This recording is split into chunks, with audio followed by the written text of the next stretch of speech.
My goodness. Everybody is talking about this. I have to bring it to you. I want to know your thoughts about this. They said this video I'm about to show you guys is going to be the end of Jay-Z.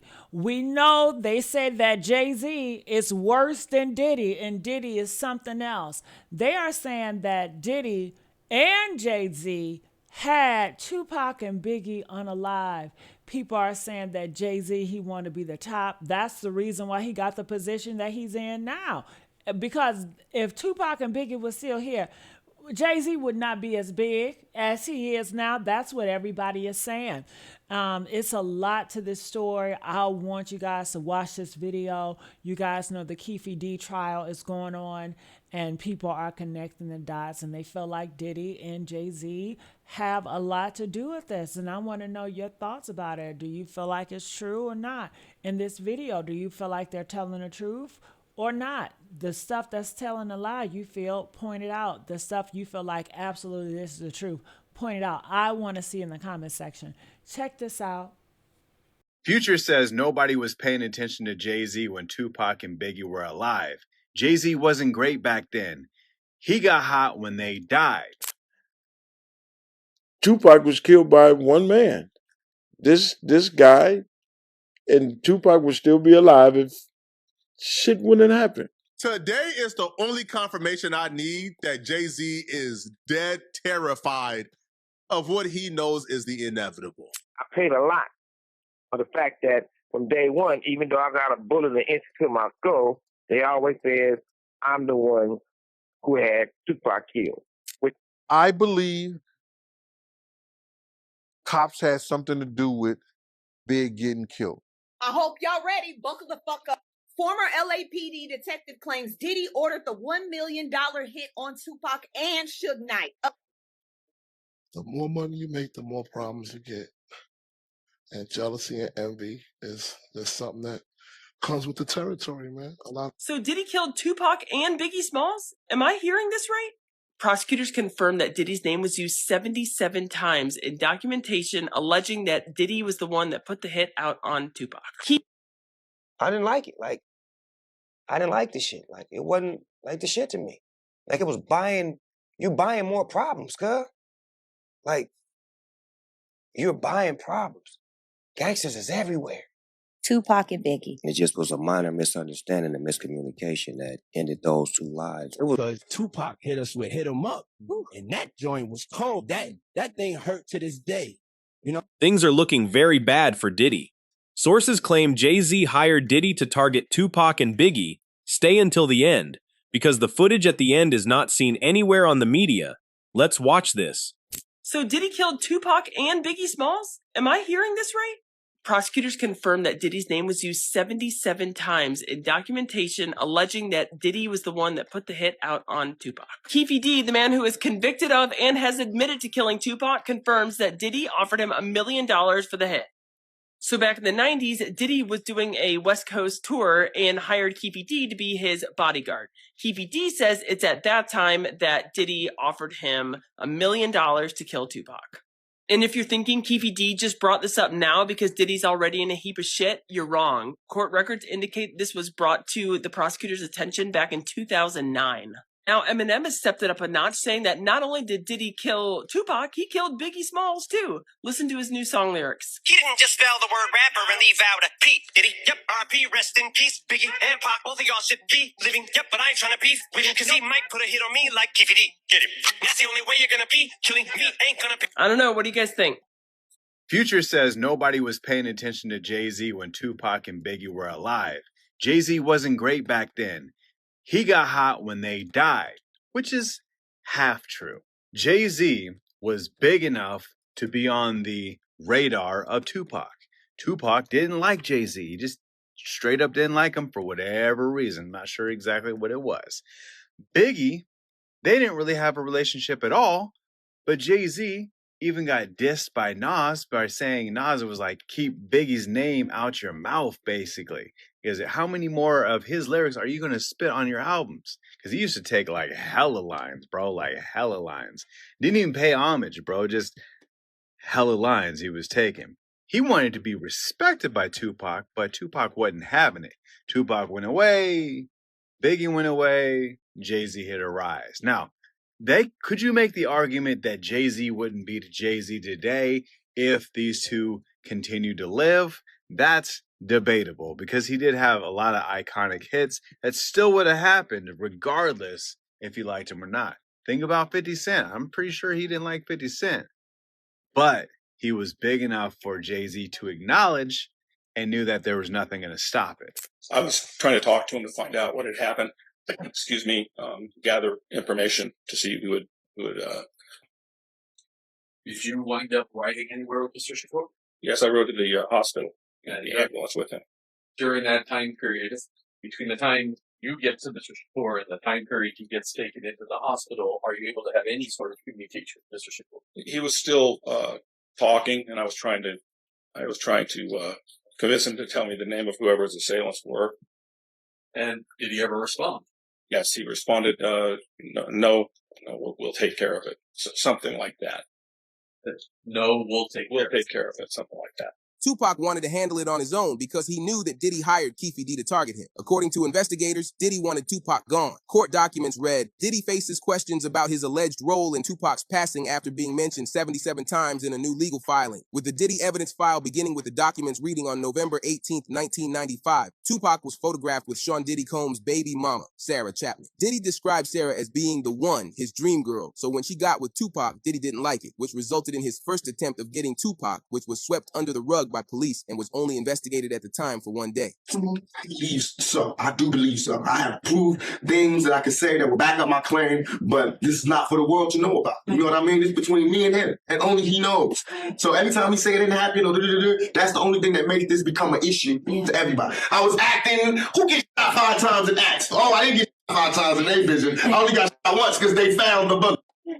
The police found it, but now they the cops. Now they doing detective work. Where it would be exposed through the streets that Diddy wanted Tupac gone because he wanted to be Tupac. He was jealous of the music success Tupac was having and the popularity he was receiving. Tupac was a shining example of everything that Diddy wanted to be. And he was that naturally. He was charismatic. He was sought after, desired. He was very well liked and a naturally likable person. He was charming. He actually had intrinsic talent. He was a star. He was what Diddy tried to force his way into becoming. Diddy, through force, through manipulation, through fear-mongering, tried to become loved and adored and liked, but all he could manage is like a twisted clone of that he was able to garner through fear.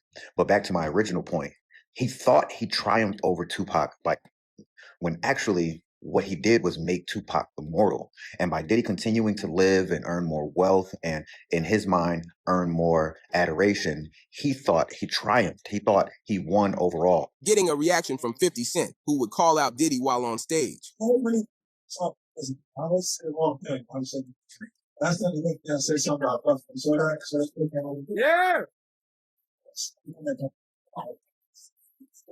I've been talking to a therapist. So I told him, saying, sickness for my mind. What is it?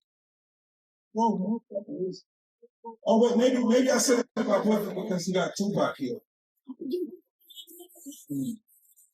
However, the detective revealed the truth of why Diddy paid $1 million to have Tupac dealt with, and it begins in a way you wouldn't think. As a Diddy affiliate who happens to be Keefe D's nephew, Orlando Anderson snatched a Throw member's Tupac was killed by one man. This guy, and Tupac would still be alive if shit wouldn't happen. If Suge would have had more control. If I can't blame Reggie, but he should have had more than one man on that artist. This man is a diamond in a rough with cats that's not worth $500, $1,000, $10,000, should I say? Yeah, I mean, Tupac went down as what most people would say is the greatest rapper of all time, and in fact, you know, because of the revolutionary spirit and the content. You could go to any country in the world. You can go to Jamaica. You could go to South America. You go to Europe, and there's murals because he was the face of the revolution. Yeah, you know, and and we lost him from one man over a fight, over a fist fight, essentially. He hit a man that he had no business touching. it was not his fight. And all these guys be talking and saying that is this and that. Tupac should have been escorted out the door, into the car, and driving away when they was whooping his ass. Now, Orlando probably could have understood, would have accepted that ass whooping, because he know I got some bona fide ass niggas whooping on my ass here. Right. I can catch him in Compton. No. Tupac take off him. This nigga ain't nothing but a rapper. This how he looking at him. He ain't looking at him like no gangbang. So I gotta get this fool. I go back home and they say Tupac beat me up. I can't show my face in the hood no more. So he did what he had to do. It's tragic. Man, it's it's tragic. It's tragic. Well, Mob James, I appreciate you coming in and telling your story. Okay, man. okay. And I need a cigarette. My condolences to all your losses, and congratulations on your children and your grandchildren. Man, I love them to death. Yes, sir. Let me go. I gotta go smoke a cigarette. I believe cops had something to do with Big getting killed. I believe that the dude dressed like the Nation of Islam, Amir Muhammad, was the one individual that walked up to me. He was the one that was in the car when Little C said the Muslim shot Big. I believe he was working in concert with David Mack and Rafael Perez, who was at the scene, who said he picked up bullets. Any cops know that you don't pick up bullets at the scene of a shooting. You just don't do it. They responsible for Big, they responsible for Pac. Who signed off for those guys to go to LA to work in helping the Vegas Police Department? Who signed off for them? Why did they have to be there? Gaines. Gaines is at the Vegas. Gaines is at the Peterson. He was a part of that whole crew.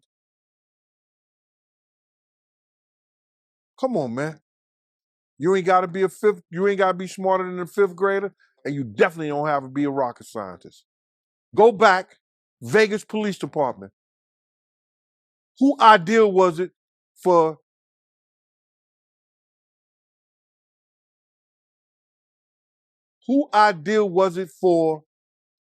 the LAPD to be in Vegas on that night?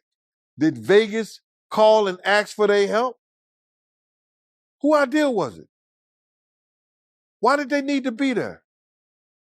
And like Suge said, if you solve one, you solve all. And if you go look at it,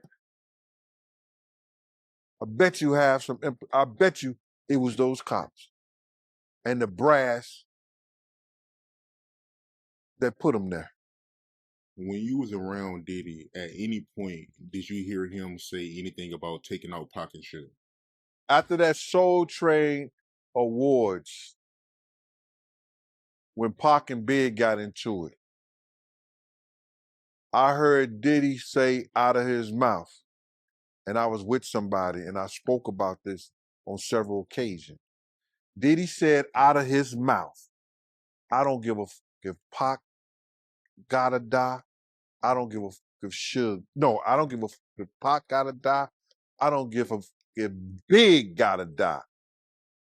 A year or two, Biggie would have been a death row artist because that's how talented he was. And I would have pursued him as an artist because I felt I could have gave him a bigger deal. And I wouldn't have been in his videos. So I think he was an incredible artist. Just think, Tupac and Biggie, and there was no real feud. They might have had words before, but I know I could have molded them back to being great friends. Right. War. Diddy got his back against the wall. I'm gonna be honest with y'all. I feel some type of way about Tupac. Tupac was my favorite artist besides Michael Jackson. Number one rapper of all time, Tupac. Number one out of all time, Tupac. Don't get me wrong. You got your Rakims.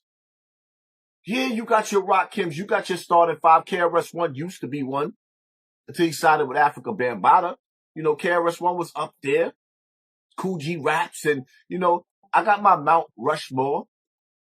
But I don't put the Mount Rushmore. The Mount Rushmore don't go into the top five. You don't even judge them. They just the Mount Rushmore. But Tupac is my favorite ever.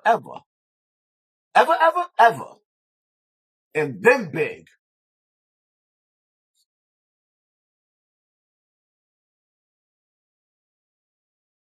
To see Pac go out the way that he went out, how he was lined up, it still hurts to this day. You never really get over that.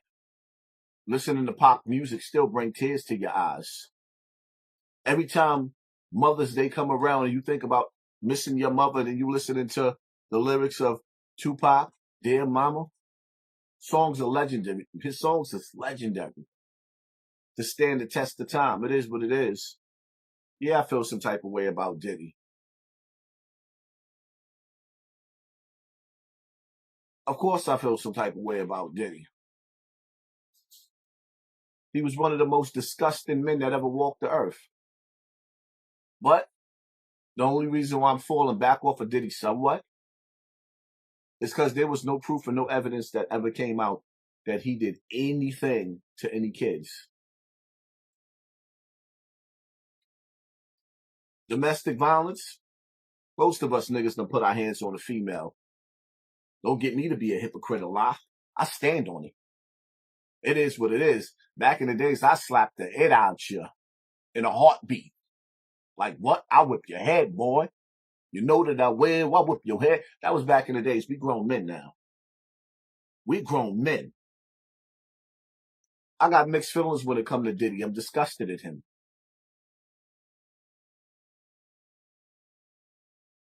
But I am very, very, very interested in seeing what's going to be the results and what's going to happen and how this is going to play out in the courtroom with Keefe D. And this new detective, this star witness. But y'all let me know what y'all feel in the comment section. Should we forgive Diddy? He did his time, right? Should he have the opportunity to redeem himself and life go on? Or should he face the music if he's actually guilty about playing a role in Tupac's death? I mean, it's kind of weird when they say he put the money up, but the money was never paid out. So did he do it or did he not do it? That's the part that's confusing. Either way, the same killers that was hired to kill Pac is now on trial for killing Pac. The weird part about it is the setup and how they use certain artists, how they used certain artists, or rather not artists, gang members that was around death row to whisper into Pac's ear as the dude that got hands put on him was standing there, one of the most dangerous niggas from California. He's standing there, and Tupac has somebody whisper in his ear to lead him to the altercation that led to his death. This is why I tell y'all to pay attention to your circle before they hurt you. Because if Pac would have let the gang niggas deal with the gang situation, but no, they had to go tell Pac that this nigga had a death row chain, knowing how Pac was going to react. Like, what? Who? That nigga what? His name is what? His name is Orlando. I don't care about his... Yeah. Wrong nigga to F with. Orlando was the wrong nigga to F with. But reading between the lines, though, that's how it usually go. Somebody sets you off on a mission. Next thing you know, the beef is popping off outside. And you were around 1,000 gang members and nobody brought their gun? Nobody returned fire. Something just ain't right. It is what it is. That's my take on this situation. I hit the like button, hit the share button, hit the subscribe button. Pay attention to your circle before they hurt you. Live life as if you want to run. Stay. I paid a lot for the fact that from day one, even though I got a bullet an inch to my skull, they always said I'm the one who had Tupac killed, which is far from the truth. Every person who participated in that, they never brung up. But I believe in giving everybody the opportunity. I have a book coming out called Your Pain Is My Joy. It was coming out this month. When I found out that he wasn't been going to trial, I said, well, I'm not going to put the book out. I'll put it out in September because it'll be too much, for them to deal with. He deserves a fair shake. But I think what he should do, he already told everything. He already told on himself. He should deal with a situation where make it best for everybody. Put it in a situation where there's a lot of people who participated and a lot of people who they don't talk about. And I'm not here to say they should get punished because I don't believe in that. I don't believe in the revenge. I believe that my kindness comes from God. My strength comes from God.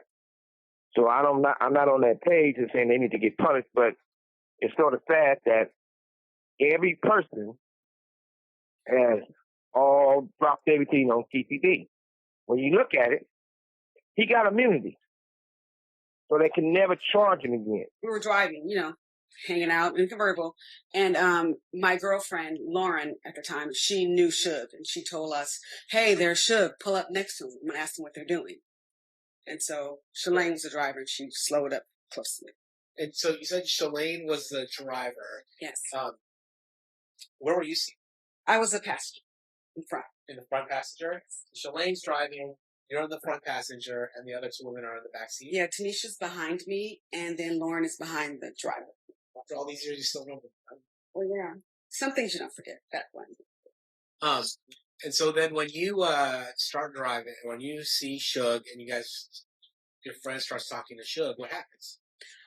They were talking and she was like, what's going on? What's happening? We look over initially, we pull up to the car and we kind of nod or say hello, that kind of thing. But we were in our own little world. While she was talking to him, he said, hey, we're all going to the club. Why don't you follow us? Get behind us. You can go with us. And so that was, decided we'll go there first and see what's happening before we can reroute. So do you follow, do you remember who's driving and who's in the passenger side? Suge was driving and Tupac was in the passenger seat. Is this kind of the way they look at night? That was just like this. And so you decided to follow Suge and Tupac to the club? Yes? Yes, I'm sorry, yes. That's okay. And so, do you recall the name of that club?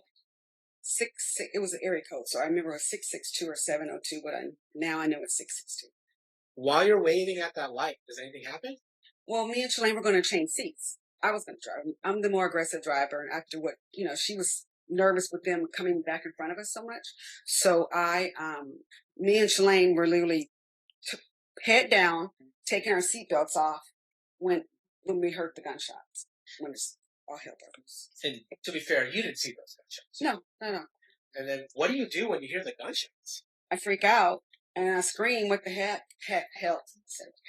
And then Shalane is kind of half up, half down. And so I grab her head to bring her down. And I was like, what the hell is going on? And then she has her hand on the wheel, but she's like frozen. And so I don't remember how many gunshots there were, honestly. But I know I put the car in drive. And I told her to get the hell out of there and drive. And so I may even grab the wheel. Like I said, I'm very aggressive. And from that, she tried to drive off. And then did you see the color of the vehicle? Yeah, so we almost hit the car. When we were trying to drive off, there was a car in the lane, that last lane, that was the turning lane. And it was a white four-door. Can't tell you what combination. It was like white-ish. And we almost hit it. We were trying to get away. When he said we didn't have anything to do with that one, did that trigger anything in your mind as to what he was saying? When I recall, yes. It was like that one. What do you mean? It is. What we did the other. He said we did the other one. And so at that point, what did you think he was talking? Me personally, the only other one was Tupac. But we had nothing, we didn't think he was, we were talking about Christopher Wallace. We didn't ask him any questions about Tupac. He offered that on his own. So when he does that, is there some discussion then of maybe having a conversation about Tupac? It was a surprise to us. Number one, we were shook. We were surprised. Yes. I mean, I don't know if we shut that meeting down then to discuss what we were going to do. I don't remember, but we were surprised.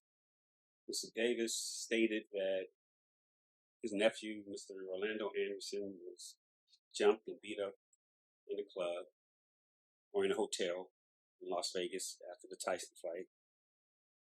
He came and told Mr. Davis what happened. They went looking for Tupac, anybody who was involved, basically, in the beatdown of Mr. Anderson. And they couldn't find him at first, and then they saw him, and basically, Mr. Davis had the gun at first, but they came up on the passenger side of Suge Knight and Mr. Shakur's vehicle, so he couldn't shoot across the driver. So he handed the gun to Dre in the back seat, Andre Smith. He was afraid to shoot. Mr. Anderson grabbed the gun and shot across Mr. Smith into Mr. Knight's car that Mr. Tupac Shakur was in with Mr. Knight. And did he tell you what kind of vehicle he was in? In a white Cadillac. Did he tell you what kind of gun was used? A 40 cal. And did he tell you after the shooting where the car was? If you recall. If you don't recall. I don't recall. The second time I seen him was at his home in Las Vegas, Nevada. Everybody thinks he faked his death. He's not dead. There was many things that happened, and he got set up for a little bit to still be able to live his life and still be in the public eye. He's still making music. He's still collabing with other artists to this day. But the second time that I seen him was at his home in Las Vegas. And there was another funeral. And then next time I seen him was during a time where somebody wasn't watching Little Tory. And there was a lot of things that were happening. Money exchanging hands, Social Securities being brought and sold, led to a fight. And it led to a man's body being mutilated. Nobody was watching Little Tory around that time. About what really happened. Who really seen it?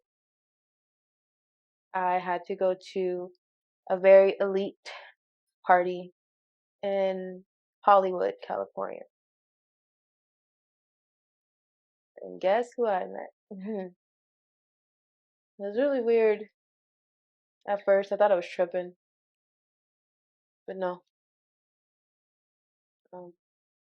Around that time, Unthinkable with Alicia Keys came out. It was around the time that I seen him again. And he did a collab with Alicia Keys. And people thought that was just machines and, you know, people have that power to just completely use that voice all over again. No.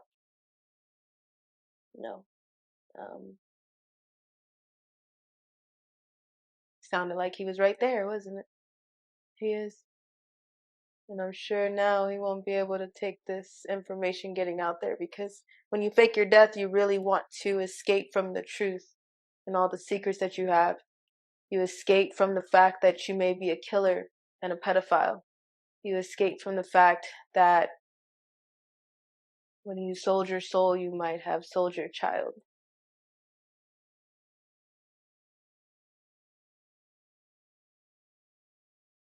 He's not dead. A lot of people have been lying to you. You don't live in the world you think you do. I didn't like it. Like, I didn't like the shit. Like, it wasn't like the shit to me. Like, it was you buying more problems, cuz. Like, you're buying problems. Gangsters is everywhere. They make them everywhere. And I think when he got with us, he got to the mind state that we the motherfuckers. And ain't nobody like us. Always people like us everywhere.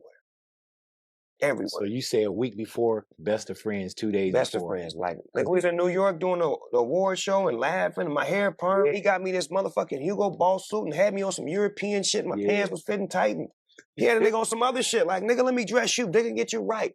Suit by Dion Scott. I'm on some other shit with my nigga. Like, okay. But when we hit New York, he go gangster. He like on some stupid gangster shit. Like, but I'm on some player shit. I've been here before. New York loves Snoop Dogg. We good. And he on some like, them niggas tried to kill me and no, fuck that. And like when we had got hit with Hit 'Em Up, I had to make the call to Biggie. And I said, we're not gonna respond. Somebody's gonna get hurt if we respond, you know? And so I don't know what's gonna happen with it, but I could understand that perspective, because Tupac hit us with Hit 'Em Up, and that joint was cold. You know what I'm saying? I was listening to that. We were actually like throwing people's turntables. A DJ would play that. We would just end the party and just take that off. No, we would take the turntable. We would take your turntables. You played Hit 'Em Up.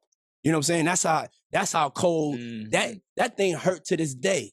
You know what I'm saying? And then when Jay-Z, I know Jay-Z and Nas, they friends, but that's still you hear Ether coming out the joint. I still feel a way.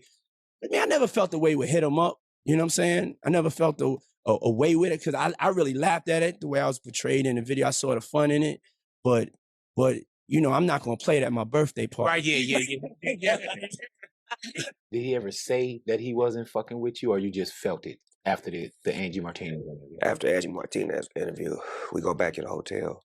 So my Uncle Real, he in the lobby, and my dad is up in my room. So my Uncle Real come back up to my room. He like, man, Tupac and them is on some bullshit, man. They down there talking shit and blah, blah, blah, blah. I'm like, talking shit? I'm like, man, I ain't listening to that. What you talking about, Unc? So my phone rings to my room. It's Mutai, one of the outlaws.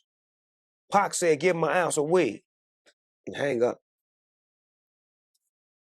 Well, that ain't finna happen. 15 minutes go by, he called back. Hey, Pac said, hey, nigga, tell Pac to call. Pac called. Hey, I need an ounce of weed. Just hang up. So I send the weed. No communication. Don't say nothing to me. So now we flying back to LA the next day. So normally I got 2 security with me that fly on a private plane. What is Suge got his homies, Pac got his security. We get to the private plane, like Suge like, they can't go. Your security. They can't go. Security like, all right, well, come on with us, dog. I'm like, nah. I'm gonna stay there. I'm ride with them. Like, this either the moment you niggas gonna kill me, and we gonna get some clarity in this air. We got a 5.5 hour flight. I ain't got no security. You niggas ain't feeling me right now. This is how my life is based anyway. Did you feel like Suge felt the same way? I felt like they were fueling each other's fire. Like they was tit for tat. Like nobody would put water. Like instead of Suge saying, no, hold on, nigga, that's it. You know, they was fire for fire. So when I get on the plane after they say my security can't roll, Pac right here, another nigga right here. So I walk on. Niggas don't say nothing to me. So I sit down, And I'm like, they still don't say nothing to me. Now we finna take off. I'm like, all right, I see what's finna happen. I've been around these niggas. I know how they get down. I grab me a knife and a fork, get my blanket, put my blanket over my eyes to like they right up under here. 5.5 hours like this. Sit in the back of the plane, all the way in the back. I'm the last seat. So, nigga, if somebody gonna get killed, nigga, if I'm gonna get killed, somebody dying with me. I'm just my back against the wall. 5.5 hours. Nobody say one word to me. Not Right. Meet Keefe D. He has a problem. He's currently on trial for the killing of Tupac Shakur. Why do they think he did it? You ask. Well, somebody actually snitched on him. Let me show you a picture of who snitched on him. It was actually himself. Keefe D snitched on himself. Why did he snitch on himself? Well, because he's stupid. Let's get to it. But first, we got to talk about what happened to Tupac. There was this Mike Tyson fight in Las Vegas. Tupac pulls up. He says, "Get him, Mike." Mike Tyson said, "Her." He looks like he barking this picture. But anyway, Tupac starts going outside to the lobby. Tupac then runs into a dude named Orlando. He right here in this picture. That's his op. So Tupac and Suge Knight, the head of Tupac's label, start going wild on Orlando. They start throwing hands at him. Now, Orlando is Keefe D's nephew, but we'll get more into that in a second. Tupac and Suge Knight are headed to a club after they throw hands at Orlando. It's the same day, and Tupac's car gets at Tupac, passes, and the case remained unsolved. Or did it? Yeah, no, the case was solved like immediately after. Tupac was the biggest rapper in the world. The FBI hops in. They keep hearing the name Keefe D, Keefe D, Keefe D. They're like, huh. Boom, 6 months later, Biggie gets... The police said, damn, 2 of the biggest rappers in the world. Are we going to look stupid if we don't solve this? The public said, yeah, y'all going to look stupid. Biggie's mom sues the police department because they haven't solved what happened. The police go, oh, snap, we better get straight to it. We kind of know who did it, Keefe D, but we can't quite pin him to it. So let's wait. They say Keefe D not finna make us look stupid. So the police wait. About 12 years later, 2008, Tupac got 1996. 12 years later, 2008, they catch Keefe D selling that stuff. They said, oh, Keefe D, come through real quick. He said, me? They said, yeah. Come here. He said, how many years y'all finna give me for selling that stuff? They said, no. We're not worried about that. What happened in 1996 to Tupac? He said, huh? They said, huh? Boy, we know you wasn't involved. Don't make us give you 70 years for selling that stuff. Please, come on. Keefe D said, boy, do I look like a snitch to you? Because I am. I don't want to go to jail. So it was me. It was my nephew, Orlando. It was Dre. And it was T Brown. The police said, damn, we didn't ask for all those names, but all right, keep going. He said, this is how we would sit in the car. I was up there in the passenger side. This is where everybody was sitting. So what happened was, you remember when the YouTuber said that Suge Knight and Tupac was throwing hands at my nephew? Yes, we were just very upset about that. And we told my nephew, look, you got to get your get back. He said, I then get from a guy named Zip. That's Z-I-P. You see, Zip worked for Diddy, and Diddy was worried about Suge Knight and Tupac, so he hired us as like, sort of the bodyguard him. Basically, he also at some point says more about Diddy's involvement in the crime, but I don't want to make this video like a million minutes. I have another video where I talk about Diddy's involvement somewhere. I then acquired a vehicle. Remember, officer, we were sitting like this. You paying attention to the diagram now? Police said, yeah, we paying attention. He said, okay. And then we was driving down Sunset. We finally found Tupac and them. And then we make a U-turn, and Tupac's car ended up being on T Brown and Dre's side. So I handed to Dre saying, hey, Dre, can you, Tupac? Dre said, boy, do I look like I want to go? That's Tupac, no! So I handed to my nephew, Orlando, and then Tupac. So am I free to go, officer? The police said, all right, you got an agreement from us. You have like an agreement with the FBI at some point. Like, all right, you good. We're going to take this information. We're going to give it to prosecutors, and we're going to finally solve the case. Prosecutor said, nah, we can't use this. First of all, we can't go after Diddy. He's going to have extremely expensive lawyers. We barely have anything tying him to the situation. We just have the word of some dude named Keefe D. Second of all of this is the word of some dude called Keefe D, because everyone else in the situation is everybody in the car.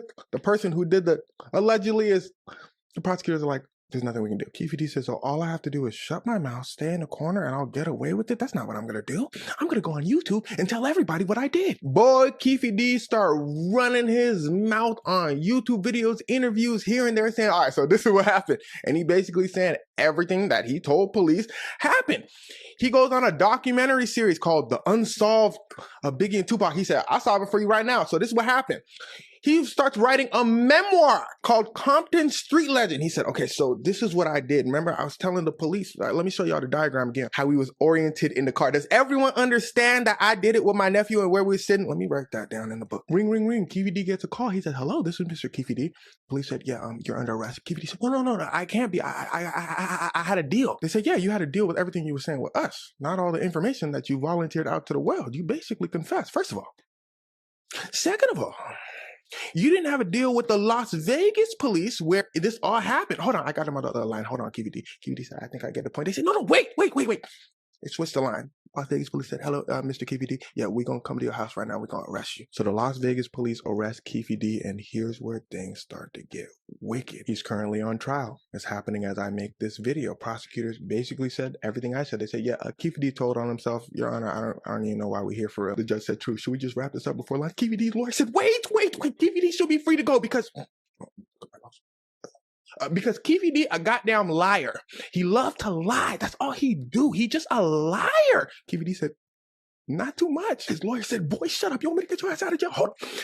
So like I was saying, Your Honor, he lied about this whole thing. It really was to get attention for real. It's almost pathetic if you think about it. Like, come on. And that's pretty much the argument in court. Prosecutor saying, well, I mean, he did it. He pretty much confessed to it. His lawyers are saying he pretty much lied about the whole thing. And well, we'll have to see what a jury decides. I know what I would decide, but that's neither here nor there. Tupac and Biggie. It just was a minor misunderstanding and miscommunication that ended those two lives. It was a night that we was all together. Really? Mm-hmm.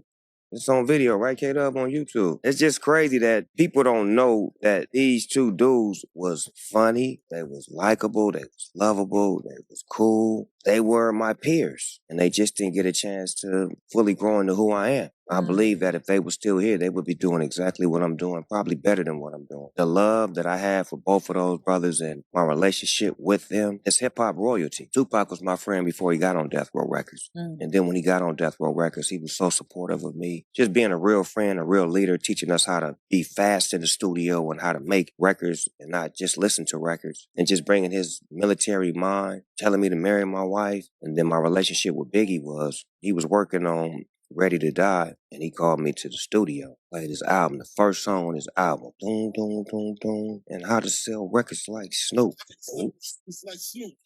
Oh, that's so much gangsta. Just giving me love on the first song on his album. Wow. And he playing it for me. Yeah. I'm sitting right in here with him, listening to him. And the sad part was, he never got to see that album come out and feel the love and to see what he meant to hip-hop. I'm thankful I had a friendship and a relationship with both of them so I can cherish the memories that I have. Nike can't tell you the story legally. Tupac saved Michael Jordan's shoe line in 1994. Let me explain. In 1993, Michael Jordan is on top of the world. Then he suddenly retires and Nike panics. They paid MJ $32 million that year and he never wore the newest Air Jordans in a single NBA game. And sales weren't booming. But then, in 1994, everything changes. While developing a generational run of hits in rap and film, Tupac wears the Air Jordan 9 in a photo shoot, giving the shoe the ultimate hip-hop cosign. This might have been the first time Nike realized the true power of the culture's influence without Jordan being active. Does hip-hop deserve more credit for the popularity of Air Jordans? Let me know in the comments below. My name is Ray. I'm an 80s baby from the Bronx, New York, and I want to build a community of people who also love golden era stories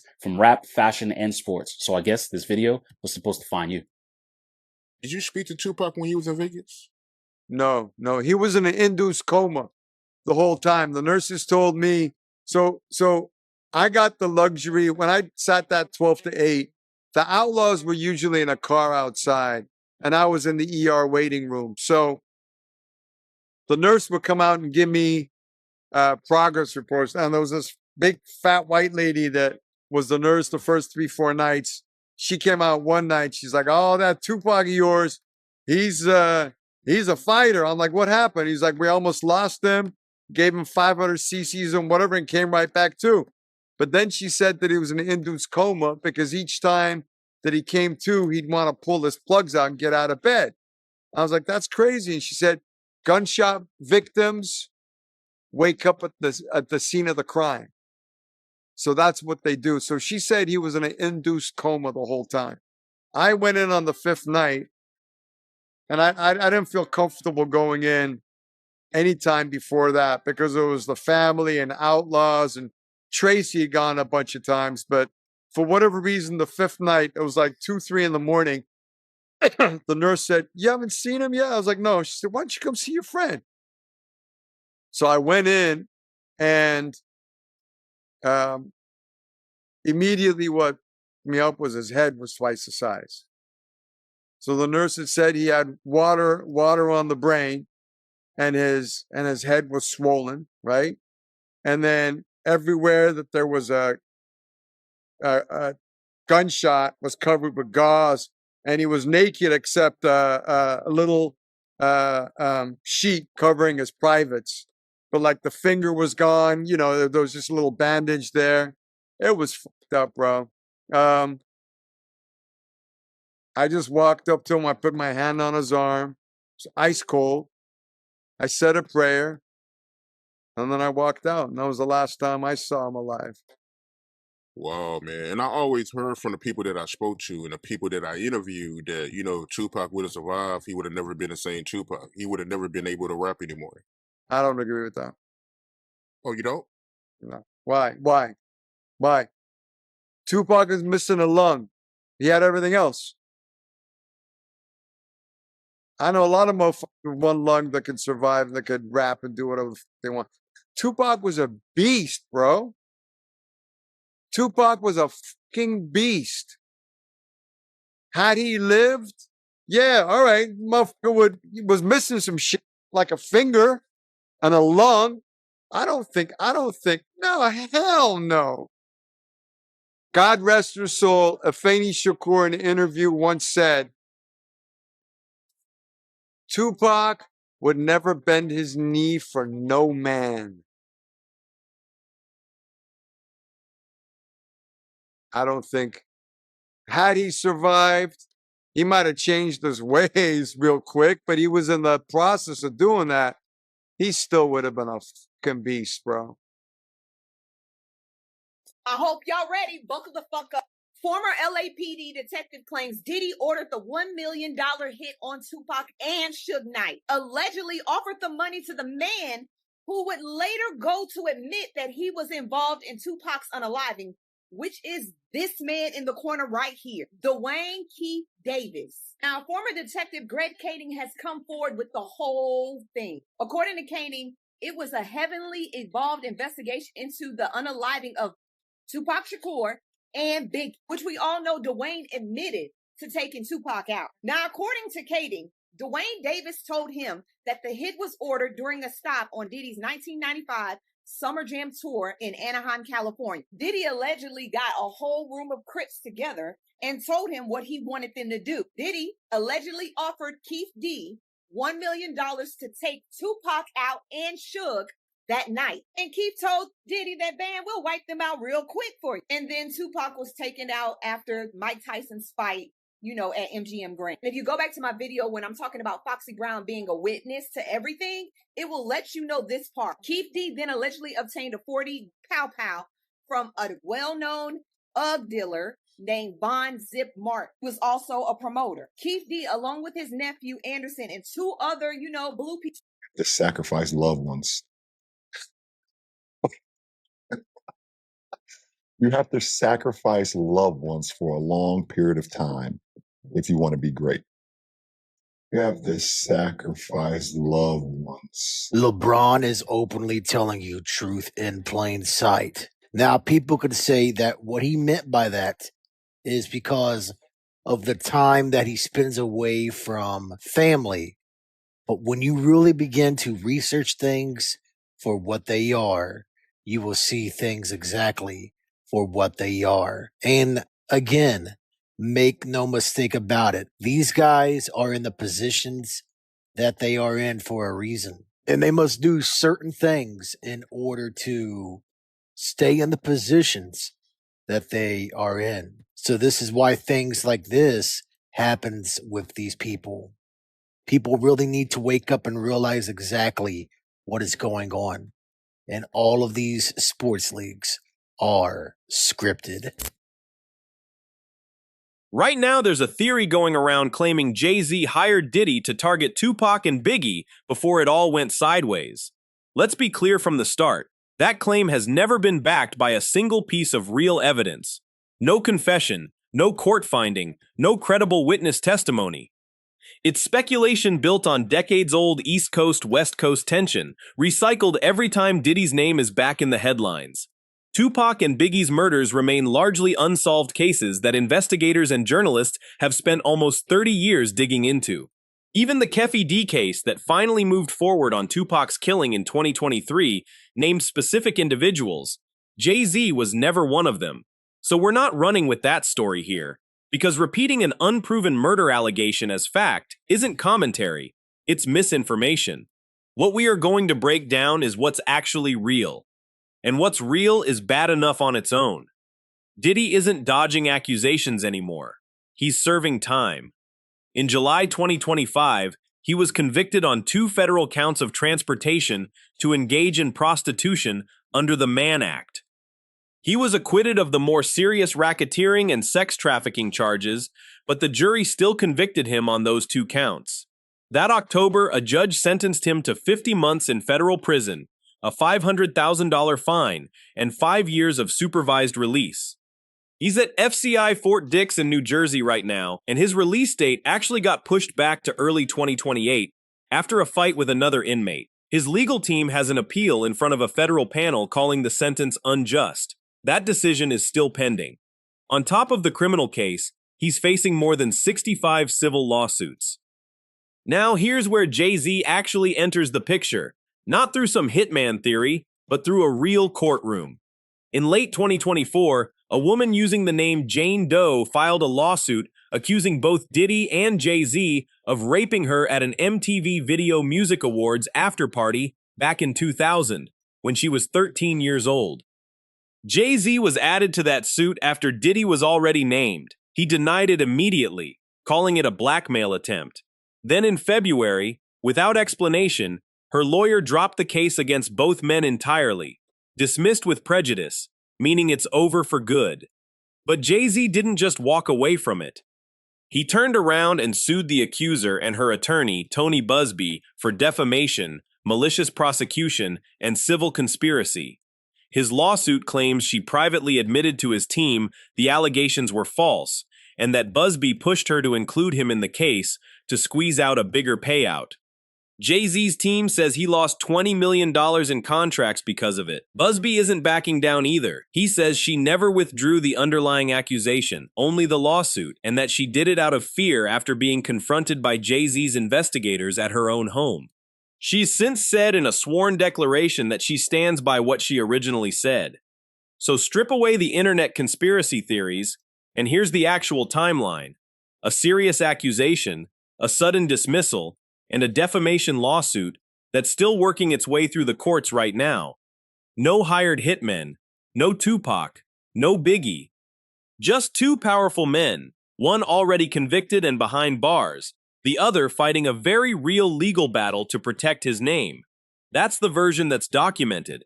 Everything else is noise, designed to get clicks off a tragedy nobody's actually solved. What do you think?